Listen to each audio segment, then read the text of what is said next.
Welcome back, everyone, to another episode of the Pyramid Sports Network interview series. And today we are joined by the current director of baseball operations at the U.S. Naval Academy in Annapolis, Maryland, Mr. Andrew Moritz. Andrew, how are you? Doing great, Quinn. Thanks for having me on. Excited to talk to you guys today. Absolutely. So, you have had a pretty storied career throughout your baseball journey, and I wanted to first and foremost, for those who aren't familiar with you, have you introduce yourself a little bit more, but also give a little bit of color on your baseball journey to this point. Okay, yeah. Andrew Moritz. I'm from St. Louis, Missouri originally. Moved to Charlotte, North Carolina. Played high school ball there. Played for a great coach there named Danny Hignite. He's a legend. Just won his 500th game last week, actually. Um, Played college ball at UNC Greensboro. Got drafted in the sixth round after my junior year. Went on to play for the Braves for about 5 years, getting up to Double A. Then I played indie ball for a couple of years, including a trip to Australia for a 3 month period, which was great. Then I joined the college coaching ranks last year at Missouri Western, and then now I'm here at the Naval Academy.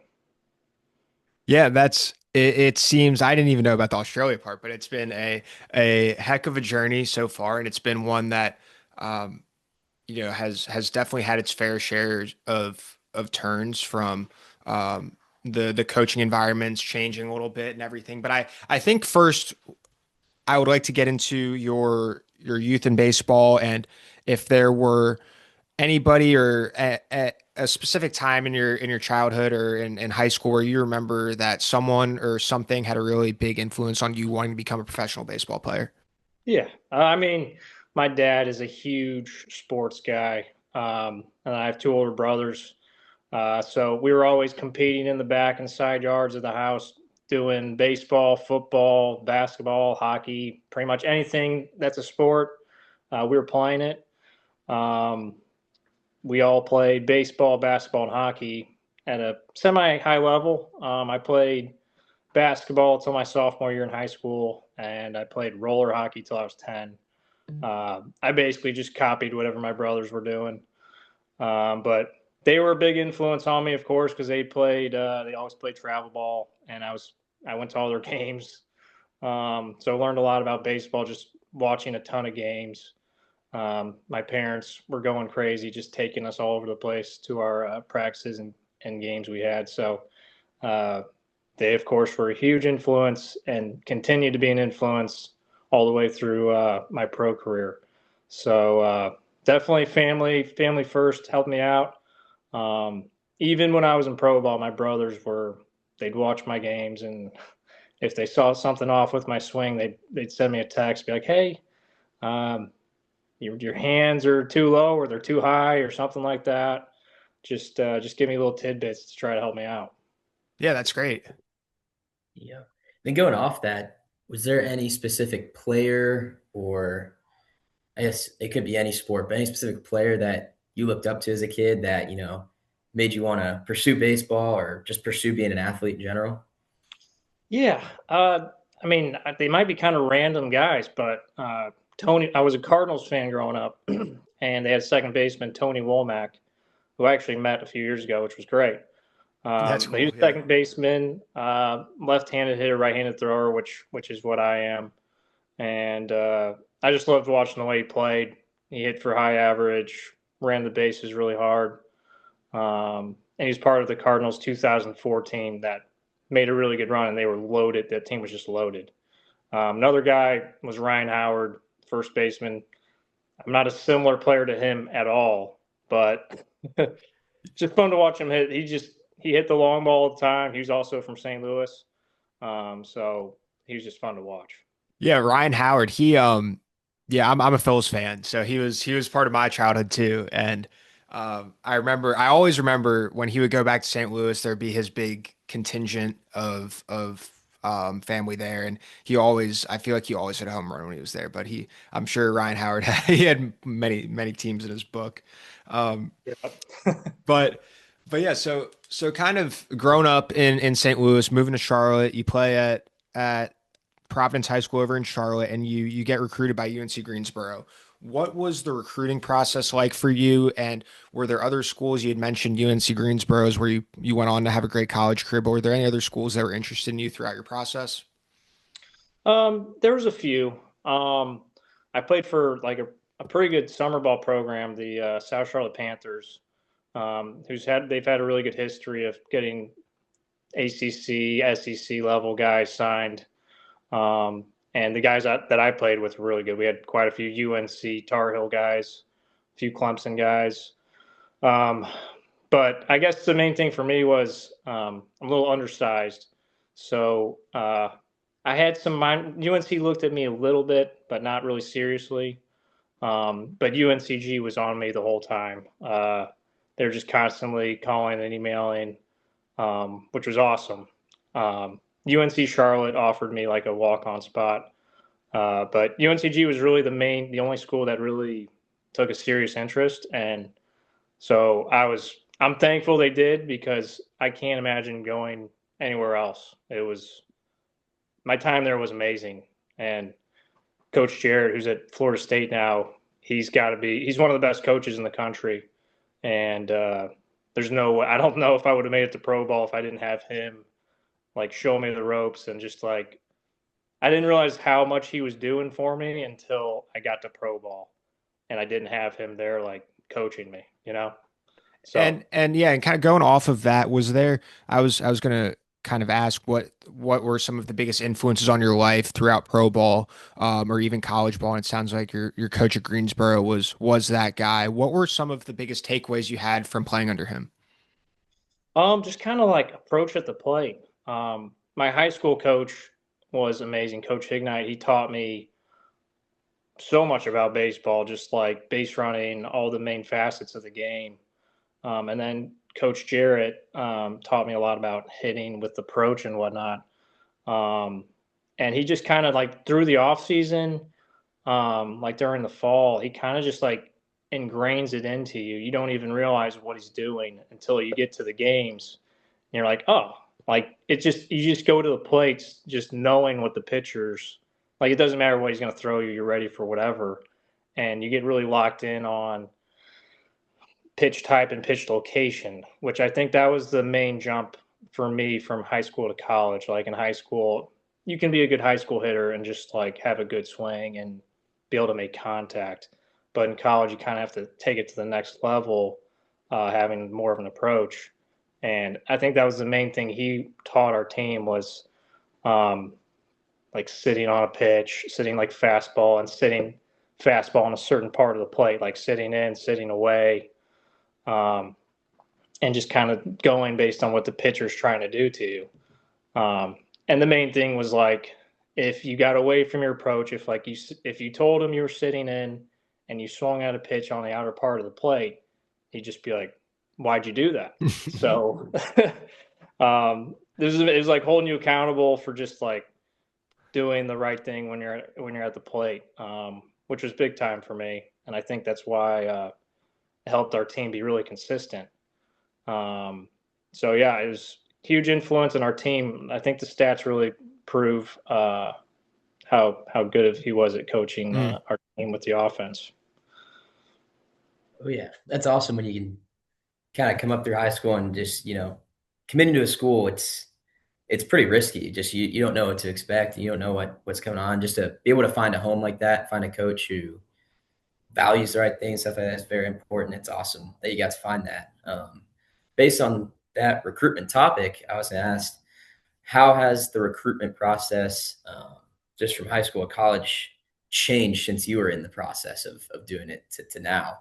Just with the NIL money, and we're seeing guys throwing 90 left and right, guys with Yeah. pretty insane exit feelers out of high school. How has that process of recruitment changed from now to when, I guess, since you were in that process? Yeah, it's definitely changed a lot. Just like you mentioned, the NIL. Luckily, at the Naval Academy, we don't really deal with that. We don't bring in transfers because when you're at the Naval Academy, you're here for 4 years no matter what.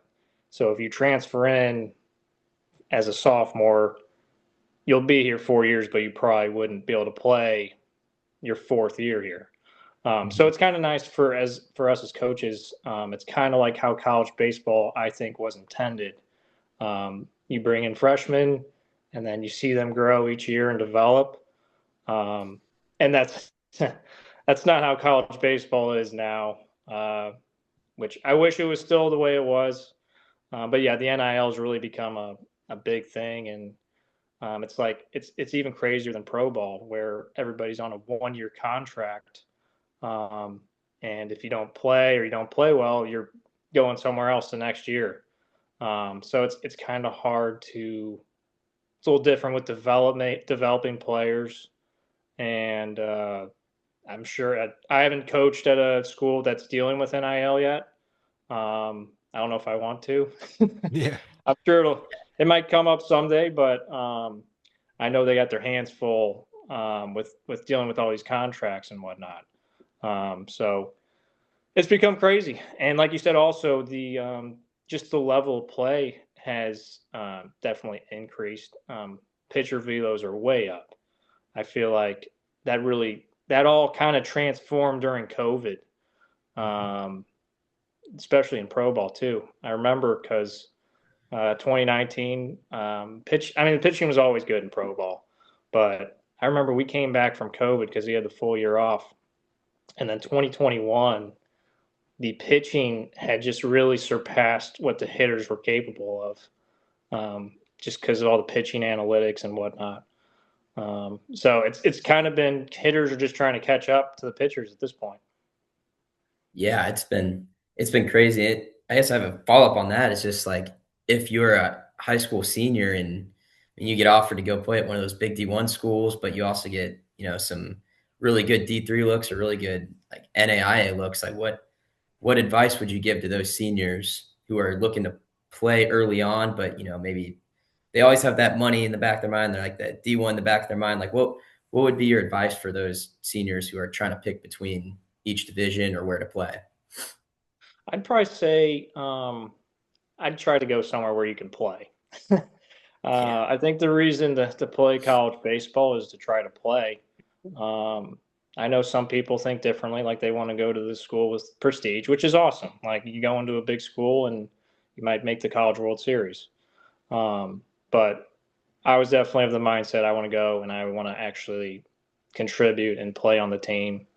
Um, and nowadays, I mean, if you go play at D3 NAIA or any level, if you show that you can hit or pitch, there's a good chance that one of those bigger schools is going to find you and probably sign you to a pretty good amount of money with NIL. So um, you might almost be better off going to one of those schools and developing yourself as a freshman or sophomore and seeing if you get some looks from the other schools and make some money.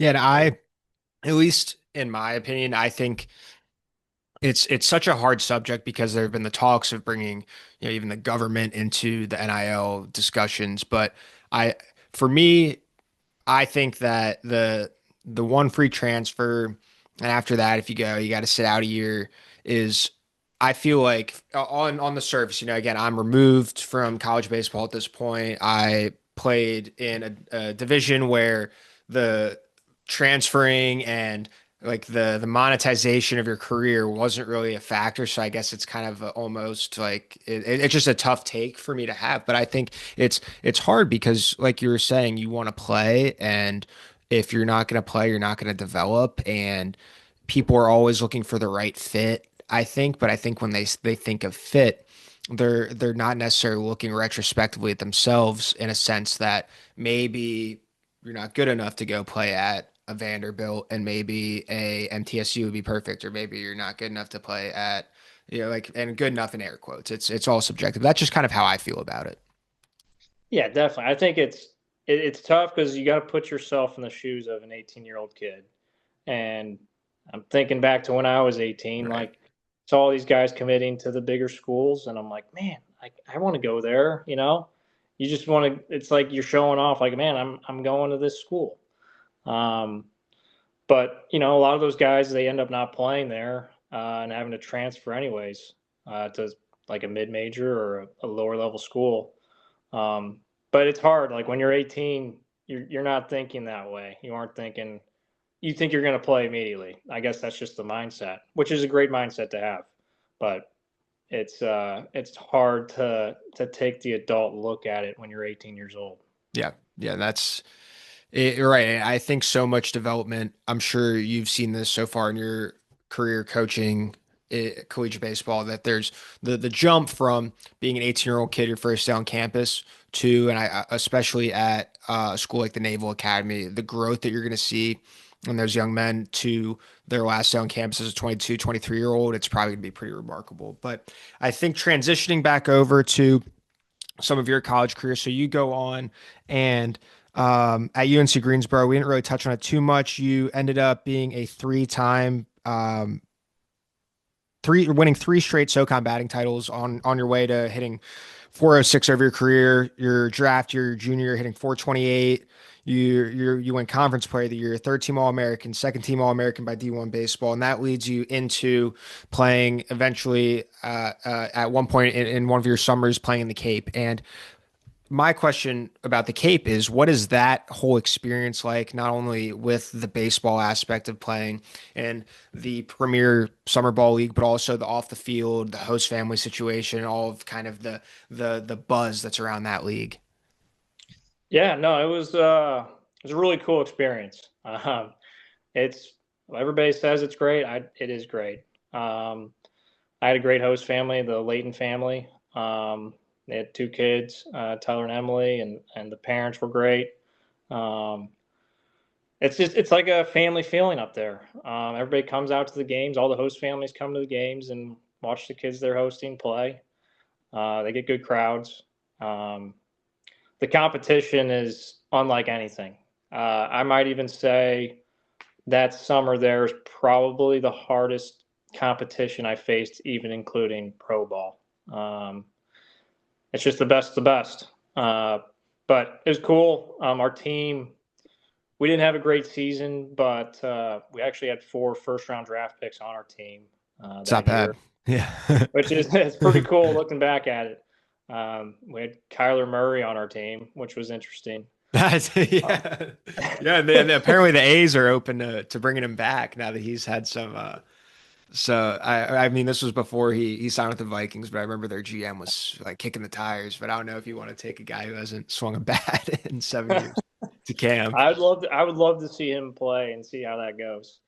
But no, he definitely had some thump in his bat. I'll say that. But man, he's quick. He's fun to watch on the football field. I was Mm. like, man, I didn't know. I knew he was. I knew he was good because he went like undefeated in high school football as a quarterback. But he won the Heisman like the next year. Um, but I remember he was with us when like Baker Mayfield announced like, "Oh, I'm coming back for another year," and he was like, "Oh, great, I got to back up another year." Right. Yeah. Yeah, it's just a crazy situation to be in.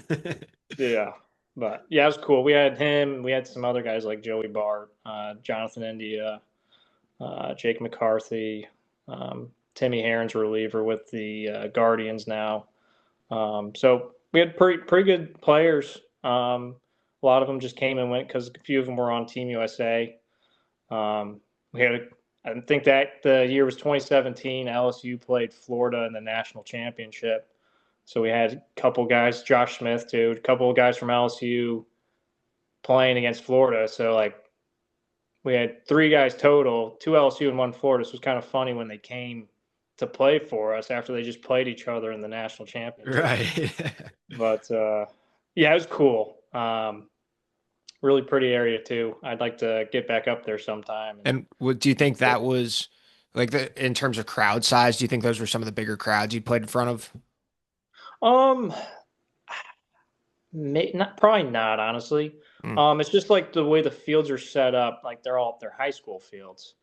Um, not super nice fields, but like they're kind of cool.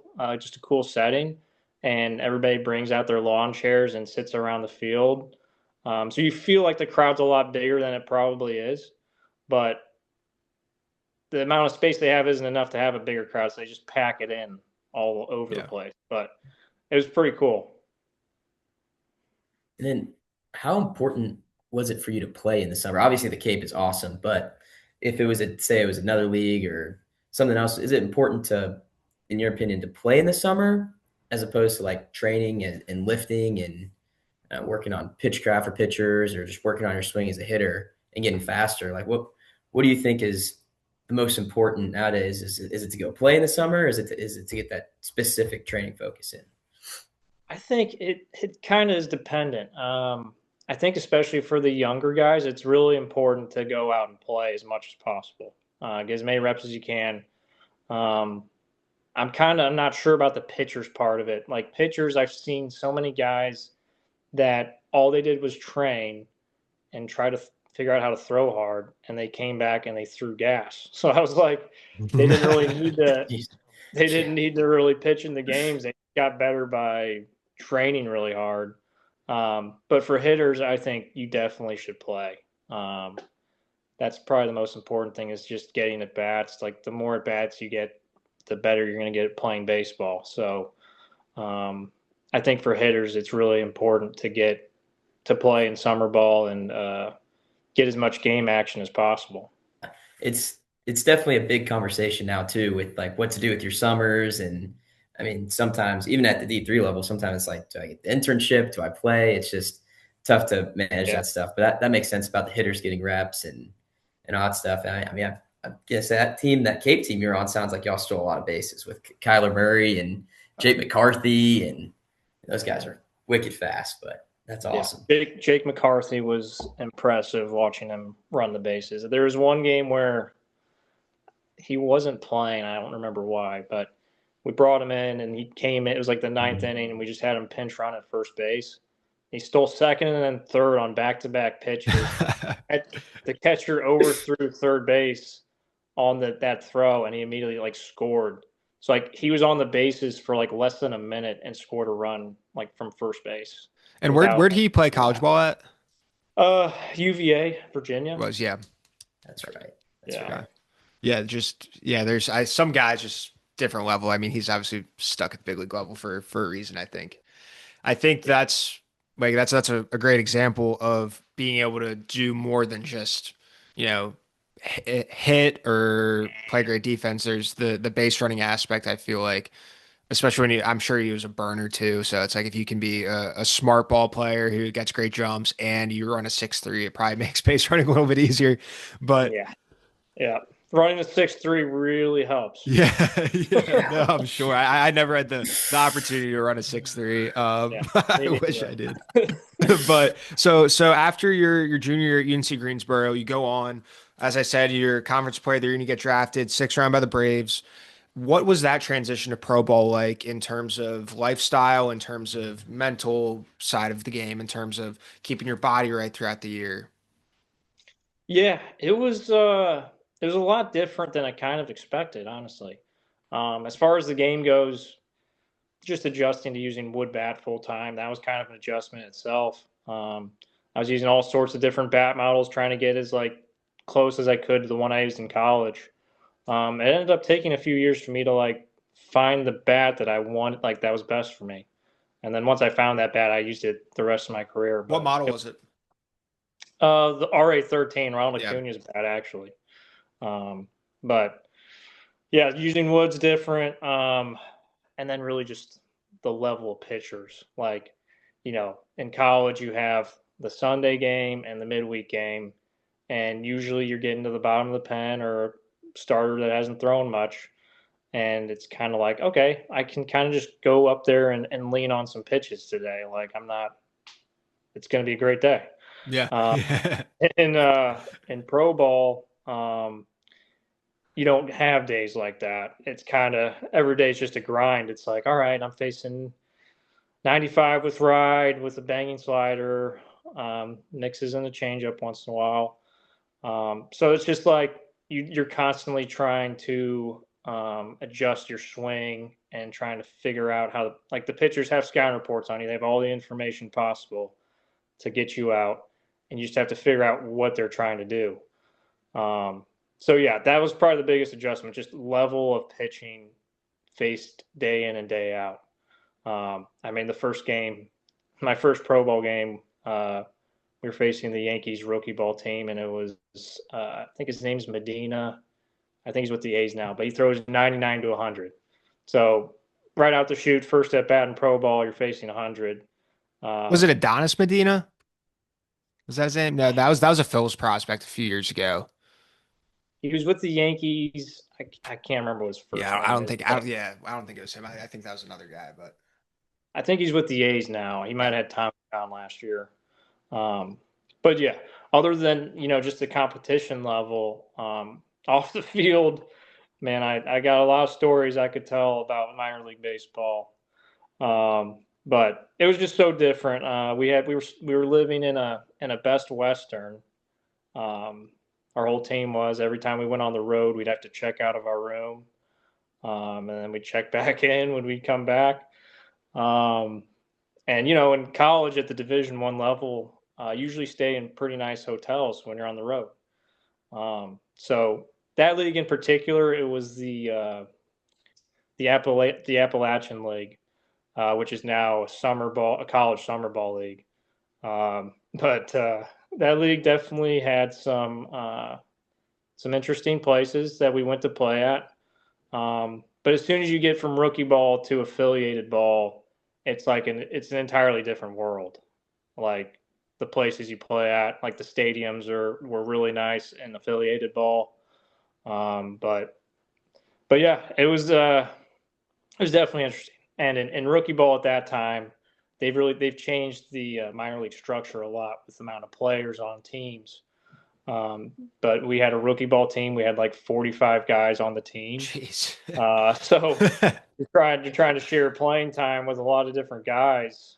Who there's guys that were in extended spring training for the last 2 months after spring training ended, and they're finally getting to leave Florida and go play some games. So it's an interesting mix of like college guys that just got drafted and um, some guys that have been in Florida just for 2 extra months getting Yeah. ready to finally play. So yeah, that was an interesting experience.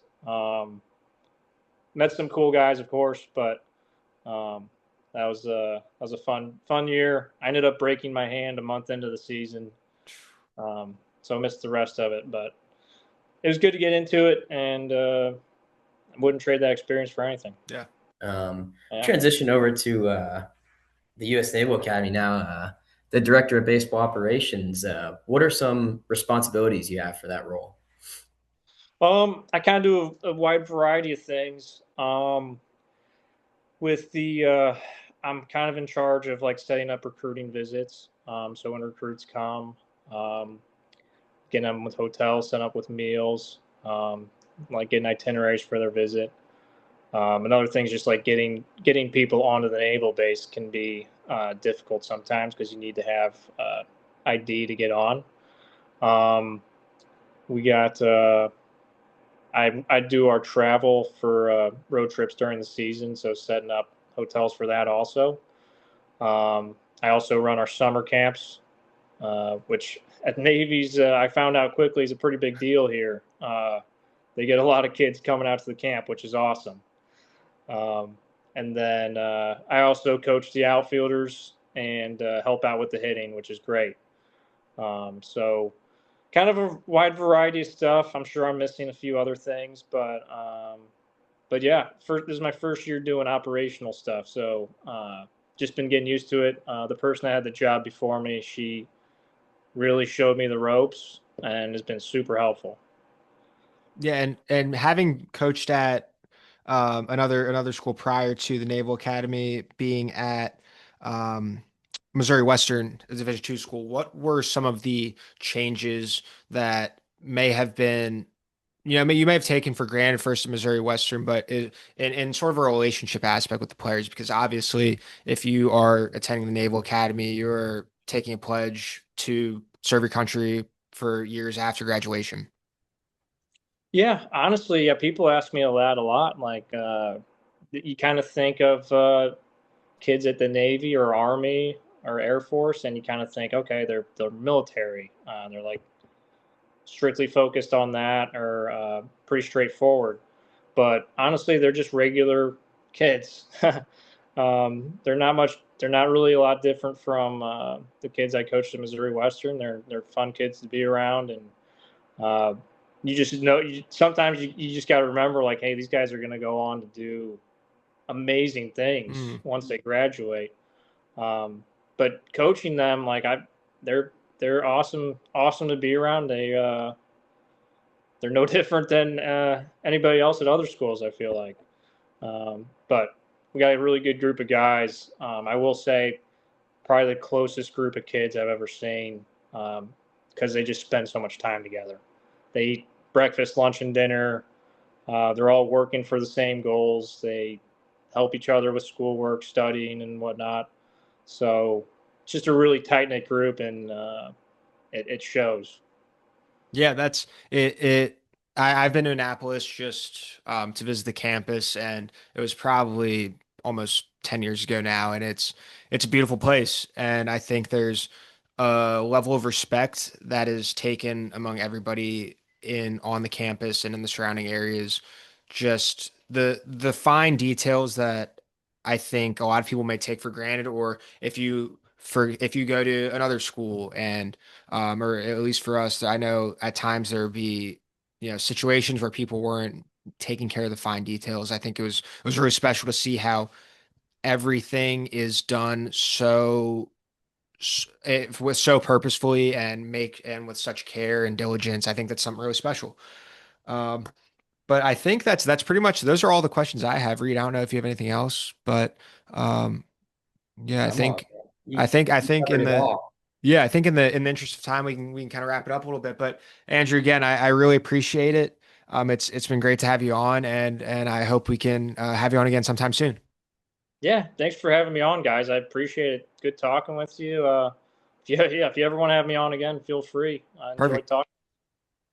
Awesome. Awesome. I appreciate it, man. All right, guys. Appreciate it. Yep. Take care.